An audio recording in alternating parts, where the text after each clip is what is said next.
Our goal is your satisfaction. Let us show you the way.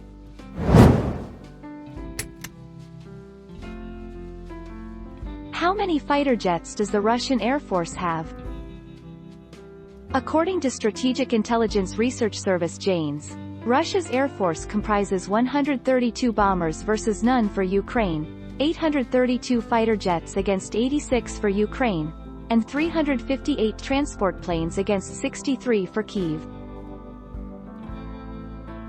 Does Ukraine still have an air force?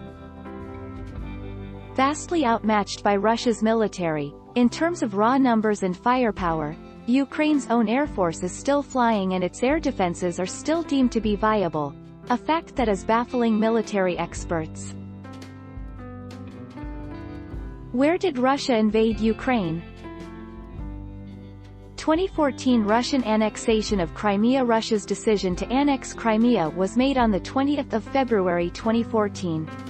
On 22 and the 23rd of February, Russian troops and special forces began moving into Crimea through Novorossiysk.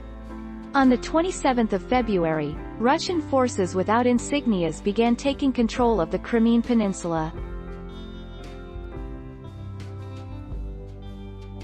Take our lead. Let's help you make your mark.